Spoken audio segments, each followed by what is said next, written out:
ॐ भूर्भुवः स्वः तत्सवितुर्वरेण्यं भर्गो देवस्य धीमहि धियो यो नः प्रचोदयात्। ॐ शान्ति शान्ति शान्तिः।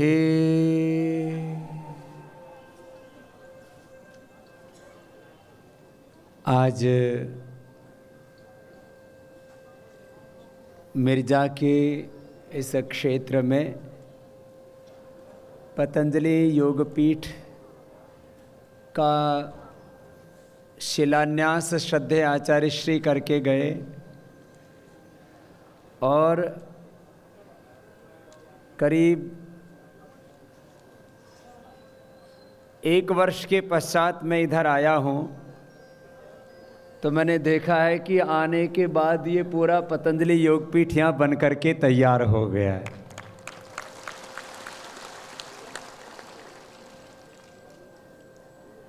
इसमें असम के हजारों युवक युवतियों को योग की ट्रेनिंग दी जाएगी। ये गुरु शंकर देव और माधव देव की पुण्य भूमि है और मेरे गुरुजी का नाम भी शंकर देव।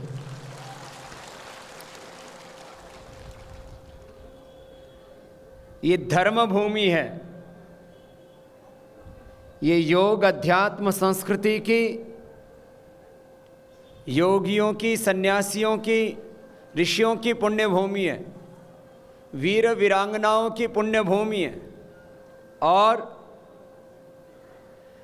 मेरी जन्मभूमि, ऐसे तो ये मातृभूमि पूरी भारत भूमि है, लेकिन शरीर का जन्म कहीं ना कहीं किसी न किसी स्थान पर होता है। तो मेरी जन्मभूमि उत्तर भारत में है, तो मेरी कर्म भूमि ये असम है। यहाँ से मैंने अपना कर्म योग शुरू किया। 1993 में हम सबसे पहले सेवा के लिए जब बाहर निकले, तब सबसे पहले हमने अपनी सेवा का कार्य इसी असम प्रांत के उदालगुड़ी के भैरव कुंड से, उधर भूटान बॉर्डर से शुरू किया था। और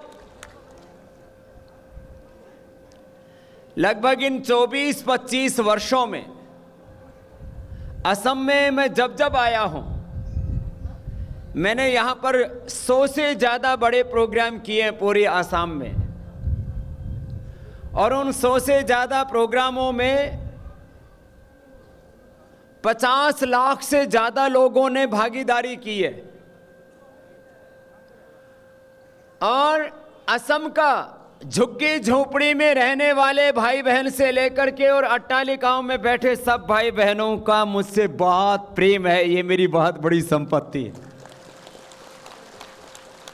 अभी घोड़ामारी में, तेजपुर में हमने सोचा था 20-25 हजार भाई बहन आएंगे। लगभग 1.5 लाख लोग वहां पर असम में तेजपुर के उस घोड़ामारी के कार्यक्रम में अपने आप घरों से निकल के, ये तो यहाँ का अभी विधिवत कार्यक्रम बाकी है।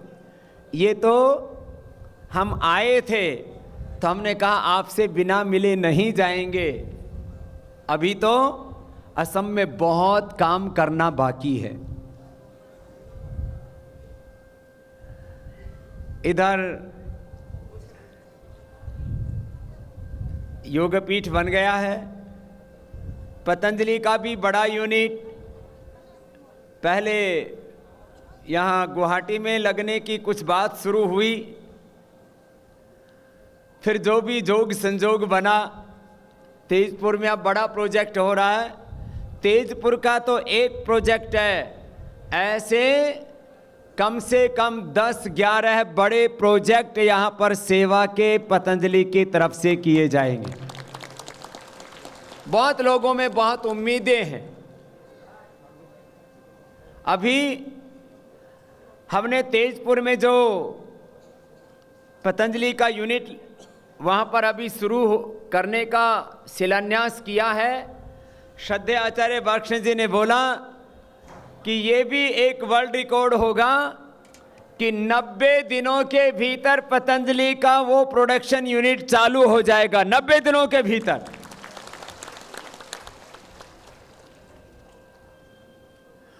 और 3 महीने के अंदर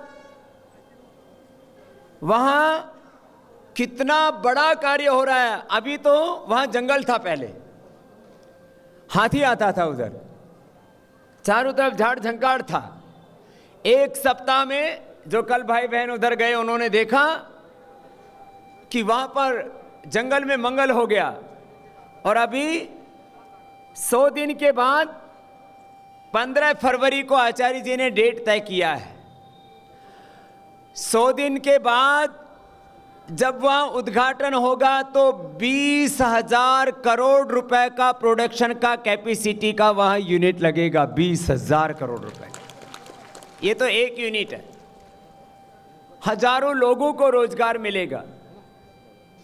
तो वहां मेरे पास में बहुत प्रार्थनाएं आई। ऐसे हम लोग चाय पीते नहीं हैं, किसी को पिलाते भी नहीं हैं, लेकिन इधर जो छोटे छोटे चाय बागान हैं उनके किसान संकट में। तो काली वाली चाय तो हम नहीं लेकर के आएंगे, लेकिन जो ग्रीन टी है और उसमें भी जो ऑर्गेनिक टी है, क्योंकि वो हेल्थ के लिए नुकसान नहीं करती है बल्कि एंटीऑक्सीडेंट होते हैं, तत्व होते हैं उसमें। ये जो चाय को जब फर्मेंट करके और ब्लैक कर देते हैं उस समय एसिडिटी, गैस्ट्रिक और कई तरह की समस्याएं होती हैं। तो ग्रीन टी का हम प्रचार करेंगे और मुझे लगता है सैकड़ों चाय बागान के जो छोटे छोटे किसान हैं उनका आजीविका संकट में है, उनकी खेती संकट में है, उनके लिए एक बहुत बड़ी चुनौती, क्राइसिस है, चैलेंज है। तो हमने तय किया है प्रिंसिपली कि पतंजलि की तरफ से ग्रीन टी भी लॉन्च कर देंगे। हमारे बहुत से मीडिया के भाइयों ने ये प्रश्न किया जब मैंने प्रेस कॉन्फ्रेंस किया इधर गुवाहाटी में। कल मैं उधर जब तेजपुर में बात कर रहा था तब भी बहुत लोगों ने नीचे से आवाज़ दिया। यहाँ के अलग अलग गवर्नमेंट के डिपार्टमेंटों ने भी कहा कि बाबा जी ये चाय के बारे में भी कुछ करो। मात्र बात चाय की नहीं है। इधर मैंने चावल देखा, बासमती चावल से भी अच्छा चावल है इधर आसाम का। इधर वो एक काला चावल होता है, क्या बोलते हैं उसको, जोहा। ओहो, ओ जोहा तो सुपर सुपर राइस है, सबसे नाइस राइस है। ओ जोहा, हम पहले तो अनाज खाते नहीं थे, 18 साल तक हमने अनाज नहीं खाया। आज उदय गोस्वामी ने हमको जोहा चावल का खीर खिलाया। इतना स्वादिष्ट खीर बनता है रे भाई उसका तो। और उसका खेत के पास से निकलो तो दूर से सुगंध आता है। जैसे बासमती चावल का ब्रांडिंग पूरे देश में हो गया, यहाँ के जोहा चावल का ब्रांडिंग हम पतंजलि से पूरे देश में करें। तो खाली पतंजलि जो है वो एक फील्ड में काम नहीं करेगा। और हमारे जो इधर असमिया भाई हैं, ये जो यहाँ के मूल किसान हैं, वो अपने खेतों में यूरिया डीएपी नहीं डालते। जो ऑर्गेनिक जोहा राइस और दूसरा कौन सा था, आइजोन। अब वो हमको तो नाम भी पूरा पता नहीं उसका, लेकिन इतना पता है वो बहुत अच्छा है, आइजोन। तो आइजोन से लेकर के जोहा, इन सब का हम इधर भी किसानों को उनकी फसल का पूरा मूल्य नहीं मिलता है, हम किसानों को भी पूरा मूल्य देंगे और आपको भी सस्ते दाम में खाने पीने की चीजें उपलब्ध कराएंगे। अभी मैंने देखा जोहा चावल का ऑर्गेनिक के लेबल लगा हुआ था, उसका रेट लिखा हुआ था 175। जोहा ऑर्गेनिक, नीचे जोहा चावल 175। वो किसान को कुछ नहीं मिलता है मेरे भाई। ऐसे असम का ये तो एक बात मैंने बताया, जो भी यहाँ की खेती है और जो ऑर्गेनिक खेती है हमने अभी पतंजलि का ऑर्गेनिक ब्रांडिंग शुरू नहीं किया था। हम नेचुरल फूड प्रोडक्ट करके देते हैं, उसमें ज़्यादातर नेचुरल चीज़ें होती हैं। मीन्स उसमें यूरिया डीएपी जो है उससे हम बचने की कोशिश करते हैं, और आंवला एलोवेरा इसमें तो बिल्कुल नहीं डालते हैं। वो एकदम बिना केमिकल के आंवला एलोवेरा और तमाम जड़ी बूटियों की खेती हम करवाते हैं। लेकिन खाने पीने की चीज़ों में हमने ऑर्गेनिक शब्द का प्रयोग अभी तक नहीं किया था। लेकिन अभी हम आसाम में आ गए हैं। असम से लेके पूरा नॉर्थ ईस्ट में बहुत से हजारों लाखों किसान ऑर्गेनिक खेती करते हैं, तो अब पतंजलि की तरफ से ऑर्गेनिक ब्रांडिंग भी होगा और उससे असम के लोगों को फायदा होगा। फिर हम सारी चीजें खुद नहीं बनाएंगे। अब चावल कोई फैक्ट्री में थोड़ी बनता है, चावल तो खेत में पैदा होता है। ऐसे ही ये कितना अच्छा है, ये इधर का रेशम का, इसका कुर्ता बनाओ, इसका जैकेट बनाओ। कोई बाबा जी है तो इसको रंग की पहन लो, ये इतना सुंदर है। अब हम इसको गैरवा भी कलर कर देंगे। तो इधर जो हाथ से कपड़ा बुनते हैं, इस कपड़े को हम जो बुनकर हैं, जो मजदूर हैं, बहुत सी माँ बहनें इस काम में लगी हैं, इस कपड़े को हम खरीदेंगे और पूरे देश और दुनिया के मार्केट में इसको भेजेंगे, तो हजारों बुनकरों को काम मिलेगा। ये इतना सुंदर, ये तो एक तरह का कपड़ा है। इधर का महिलाओं का ये जो अलग अलग तरह का ड्रेस है ना, बहुत अच्छा अच्छा है। हमने पतंजलि की तरफ से जो टेक्सटाइल का काम करना का संकल्प लिया है, उसमें मात्र जीन्स ही नहीं बिकेगा, जीन्स भी होगा, धोती भी होगा, लंगोटी भी होगा, कोट भी होगा, खादी भी होगा, फैशन भी होगा, अंडरगारमेंट्स भी होगा, बच्चों का भी, माताओं का साड़ी सलवार भी होगा। देश का सारा कपड़ा, असम का कपड़ा पूरे हिंदुस्तान में मिलेगा, और उधर पश्चिम बंगाल का कपड़ा, और उधर पूरा दक्षिण भारत का, पूर्व पश्चिम पूरे हिंदुस्तान को हम जोड़ देंगे। ये बहुत बड़ा बाजार है, बहुत बड़ा आधार है। लेकिन इसमें विदेशी कंपनियां घुस गई है। महात्मा गांधी का खादी का देश, एक विदेशी कंपनी, उसका नाम है फैब इंडिया, वो उसने खादी पर कब्जा कर लिया। हमारा संकल्प है, राजनीतिक आजादी से देश को 70 साल पहले मिल गई थी, लेकिन अभी भी देश को आर्थिक आजादी नहीं मिली है। करीब 25 लाख करोड़ रुपए का हम बाहर से सामान इंपोर्ट करते हैं। कितना बोला?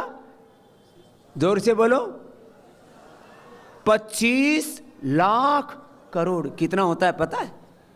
सेंट्रल गवर्नमेंट का बजट 10-11 लाख करोड़ होता है सेंट्रल गवर्नमेंट का। उससे सेंट्रल गवर्नमेंट के बजट से डबल से भी ज्यादा हम क्या करते हैं? इंपोर्ट। सेंट्रल गवर्नमेंट का जितना बजट होता है उससे आधा तो करीब हम चाइना से इंपोर्ट कर लेते हैं। और चाइना वाला क्या क्या करता है तुमको सब पता है। चाइना वाला हमसे पैसा लेता है और पाकिस्तान में के आतंकवादियों को देता है, और वो हमारे देश पर हमला करते हैं, हमारे बेकसूर लोगों का कत्ल करते हैं, जुल्म ज्यादती करते हैं, कहीं पर भी लोगों के जिंदगी के साथ खिलवाड़ करते हैं। हमारे सैनिक शहीद हो जाते हैं सीमाओं पर। तो हम कसम खा करके जाएं कि हमारे घर में एक भी चाहने की वस्तु नहीं आएगी। ये संकल्प हर एक भारतीय को लेना चाहिए। मैंने संकल्प लिया हुआ है कि मैं एक भी विदेशी वस्तु का इस्तेमाल नहीं करता। घड़ी से लेकर के, गाड़ी से लेकर, मोबाइल से लेकर के, पेन से लेकर के और कॉपी तक, एक भी विदेशी वस्तु का प्रयोग नहीं करता। 25 लाख करोड़ रुपए का बाहर से इंपोर्ट होता है। और हेल्थ सेक्टर में, मशीन से लेके, दवा से लेके, हेल्थ सेक्टर में, एजुकेशन के फील्ड में, और फर्टिलाइजर्स, पेस्टिसाइड्स, एग्रीकल्चर के फील्ड में, ऑटोमोबाइल, टेक्निकल चीजें, कुल मिलाकर के साबुन, शैम्पू, टूथपेस्ट, क्रीम, पाउडर से लेकर के हमारे खाने पीने की, आटा, नमक, चटनी, अब नाम रख दिया किसान। आदमी सोचता है किसान तो हिंदुस्तान का ही कोई ब्रांड होगा, ये यूनिलीवर का ब्रांड है, विदेशी ब्रांड है। हमारे घरों में टूथपेस्ट, साबुन, शैंपू से लेकर सब चीजों में घुस गया, करीब 25 लाख करोड़ का यहां पैदा करता है, प्रोडक्शन करता है। 50 लाख करोड़ रुपए की देश की अर्थव्यवस्था के ऊपर विदेशी कंपनियों का कब्जा है। तो क्या देश आर्थिक रूप से आजाद है? नहीं है। एक ईस्ट इंडिया कंपनी ने देश को लूटा और कितने साल गुलाम बना के रखा? 200 साल। अब तो करीब 5000 से ज्यादा विदेशी कंपनियां तो संकल्प लेकर के जाएं, ये 50 लाख करोड़ रुपए का लूटती हैं। हमने संकल्प किया है ये 50 लाख करोड़ का लूटती हैं, हम सब मिलकर के 100 लाख करोड़ का प्रोडक्शन देश में क्यों नहीं कर सकते? पूरी दुनिया में 50 से 50 to 80% पूरी दुनिया में चीन का माल मिलता है। कोई पूरी दुनिया में चले जाओ, मैं पूरी दुनिया घूम के आया हूं। तो हम अपने देश में 100 लाख करोड़ रुपए से ज्यादा का प्रोडक्शन क्यों नहीं कर सकते? और कितने आदमी चाहिए इसके लिए? 100 आदमी चाहिए। मैं भी एक अनपढ़ मां बाप के घर में छोटे से गांव में पैदा हुआ हूं, सरकारी स्कूल में पढ़ा हूं, बाद में गुरुकुल में पढ़ा हूं। मैं एक अनपढ़ मां बाप के घर में पैदा हुआ, गांव में पैदा हुआ। मैं कोई उद्योगपति घर में पैदा नहीं हुआ हूं, कोई राजनीतिक घराने में, औद्योगिक घराने में, कॉर्पोरेट हाउस में, पॉलिटिकल हाउस में मेरा जन्म नहीं हुआ है। कोई राजनीतिक, कोई राजा महाराजा के घर में जन्म नहीं हुआ। हम रात के अंधेरे में चांद की रोशनी में पढ़ा करते थे, या स्ट्रीट लाइट जलती है तो कभी कभी गांव में दो तीन जगह ऐसे लाइट जलती थी, उसके नीचे बैठ के पढ़ते थे। वहां से हमने अपने जीवन की यात्रा शुरू की। हमने संकल्प लिया है आने वाले 5 वर्षों में पतंजलि की तरफ से हम 1 लाख करोड़ रुपए का प्रोडक्शन करेंगे देश में, 1 लाख करोड़ रुपए। और इन विदेशी कंपनियों की आर्थिक लूट और गुलामी से देश को बचाने के लिए एक कदम हम आगे। जब मैं ऐसा कर सकता हूं तो और भी देश में कुछ लोग आगे बढ़ेंगे, लोगों को हौसला मिलेगा। ये बहुत बड़ा काम है और इस काम में मुझे पूरे देश के लोगों ने आशीर्वाद दिया, साथ दिया। मुझे याद है मैं 20-25 सालों से सुनता था और मैंने सुनकर के अनसुना कर देता था। लोग कहते थे जमाने में कोई किसी का साथ नहीं देता। भाई बहनों, मैं तो इतना जानता हूँ, जब मैं घर से निकला था तब अकेला था और आज आगे पीछे मैं 125 करोड़ हिंदुस्तानियों को अपने साथ में पाता हूँ। यहाँ आपको देखता हूँ मैं, हजारों बेटियां। अभी हमने कार्यकर्ताओं को बोला कि एक एक गांव में जाके प्रचार करो, योग का शिविर लगाओ, घर घर में जाके लोगों को निमंत्रण दो। हजारों बेटियां जो अभी स्कूल में पढ़ती हैं, स्टूडेंट है, वो बोले हम 7 दिन सेवा करेंगे। कुछ अभी पढ़ाई पूरी हो गई है, अभी उनका उम्र है 15-20 साल का, 25 साल का। ऐसे हजारों बेटियों ने, बेटियों का घर से बाहर निकलना बहुत हौसले का, हिम्मत का काम है। इधर हमारे असम में कार्यकर्ता भाई तो बहुत अच्छे हैं ही, यहां बहनें भी भाइयों के बराबर में काम करती है, कोई कम नहीं। तो एक बार सब बहनों के लिए सबकी ओर से बहुत बहुत अभिनंदन हो जाए। ये बहुत बड़ी सेवा है, इतनी बहनें यहां पर। मैं तो ऐसे कभी कभी देखता हूं तो मेरी आंखें भर आती हैं, दिल भर आता है। कितना प्रेम है, कितनी श्रद्धा है, कितनी भक्ति है। मुझसे लोग बोले बाबा जी असम में आप इतना बड़ा यूनिट लगा रहे हो, डर नहीं लगता? मैंने कहा हमको तो असम से इतना प्यार हो गया है कि डर हमारे हजारों कोस दूर चला गया है। लोगों ने असम के नाम से बहुत तरह की गलतफहमियां पैदा कर रखी हैं। असम हमारे इस भारत भूमि का सबसे गौरवशाली, समृद्धशाली, वैभवशाली और बहुत ही प्यारा हमारा प्रांत है और अब देश में अग्रणी प्रांतों में सम्मिलित होने वाला है। ये बहुत आगे जाना है। हेल्थ की दृष्टि से, एजुकेशन की दृष्टि से, प्रॉस्पेरिटी की दृष्टि से, इंडस्ट्री की दृष्टि से, हर फील्ड में असम को आगे बढ़ाना है।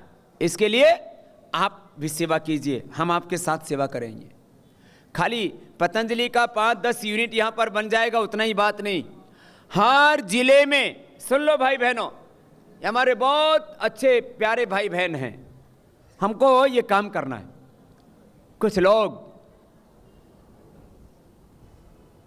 कुछ लोग केवल पहाड़ों पर चढ़ने में अपनी जिंदगी बिता देते हैं, बोलते हैं ये पर्वतारोही है, माउंटेन्स पर चढ़ने में जिंदगी बिता देते हैं। कुछ लोग खेलने में अपनी जिंदगी बिता देते हैं। कुछ लोग खाली कुछ खेती करने में, कुछ मजदूरी करने में, छोटे छोटे अलग अलग कामों में जिंदगी बिता देते हैं। कुछ लोग संगीत में, अलग अलग कामों में, अपने अपने लाइफ का अलग अलग मकसद होता है, अलग अलग डिफरेंट नॉलेज स्किल, अलग अलग पर्सनैलिटी होता है सबका डिफरेंट, जैसा जिसका नॉलेज स्किल होता है, अलग अलग फील्ड में सब लोग काम करते हैं। मैं चाहता हूं कुछ लोग सब काम करते हुए थोड़ा सा समाज के लिए भी समय निकालें, और आपने थोड़ा समय निकाला तो हम असम के हर प्रांत में पहले एक एक, और उसके बाद जहां जरूरत पड़ी तो एक एक जिले में 2-2, 4-4, 5-5, 10-10 एजुकेशन के इंस्टीट्यूट खड़े कर दें। एजुकेशन का काम करेंगे, स्कूल एजुकेशन से लेकर के कॉलेज एजुकेशन और हायर एजुकेशन, टेक्निकल एजुकेशन के लिए भी हमें जो भी काम करना पड़ा इसके लिए, लेकिन हमको आप में से कुछ भाई बहनों की ज़रूरत है। अभी आप लोगों ने सेवा शुरू की है, ये सेवा का प्रारंभ मात्र है। इतनी बड़ी सेवा करनी है, सेवा का नाम लिया जाता है तो कुछ संस्थाओं के नाम हमारे टिप्स पर आ जाते हैं। कुछ संस्थाएं सेवा के नाम पर धर्मांतरण भी करती हैं। हम सेवा के नाम पर किसी का धर्मांतरण करने के लिए कोई काम नहीं करेंगे, लेकिन आदमी मनुष्य बने ये काम हम करेंगे। आदमी को आदमी बनाना, उसके भीतर के देवत्व को जगाना, उसके भीतर राष्ट्रभक्ति जगाना, उसके भीतर आस्तिकता, आध्यात्मिकता जगाना, पवित्रता, सच्चरित्रता जगाना, बहुत बड़े काम है। तो मैं 2-3 बात कह के फिर आपको आज योग के बारे में थोड़ी सी बात करूंगा। तो 365 दिन में 5 से 7 दिन आप मेरे लिए रिजर्व रखना। इतना तो दे सकते हो। 365 दिन में कितना मांगा? 5 से 7 दिन। मैंने पूरी जिंदगी दी है। मैं 365 दिन देश, धर्म और संस्कृति के लिए जीता हूं, सबके लिए जीता हूं, अपने लिए कुछ नहीं चाहिए। मेरे नाम 1 इंच जमीन नहीं है, बैंक का खाता खुलवाया ही नहीं है, और अंतिम श्वास तक स्वामी रामदेव का कोई भी व्यक्तिगत संपत्ति स्वामित्व नहीं होगा। No personal wealth, no personal land, no personal prosperity, no private property, कुछ नहीं चाहिए। और श्रद्धेय आचार्य जी ने भी यही संकल्प ले रखा है। इसलिए हमने घोषणा की, पहली बार दुनिया में, ये तो कंपनी लॉ के अनुसार कंपनी बनानी पड़ती है, इसलिए हमारे ट्रस्ट हैं, सोसाइटी हैं, लेकिन ये पतंजलि का काम कंपनी में ही हो सकता है, ऐसा लॉ है, कानून है हिंदुस्तान में। तो उस कंपनी का हमने ऑफिशियली डिक्लेयर किया कि पतंजलि का 100% प्रॉफिट केवल और केवल चैरिटी के लिए होगा, देश की सेवा के लिए होगा, आपकी सेवा के लिए होगा, आपके बच्चों के लिए पढ़ाई के लिए होगा, गरीब लोगों की दवाई के लिए होगा, गोमाता पर अनुसंधान के लिए होगा, जड़ी बूटियों पर, वेदों पर अनुसंधान के लिए होगा, गरीबों की सेवा के लिए होगा। 100%। पतंजलि का उत्तराधिकारी कोई व्यापारी नहीं होगा, पतंजलि का उत्तराधिकारी कोई गृहस्थ नहीं होगा। हम इस दुनिया में जाने से पहले अपने जैसे सैकड़ों योगी, सन्यासी, ब्रह्मचारी भी दे करके जाएंगे।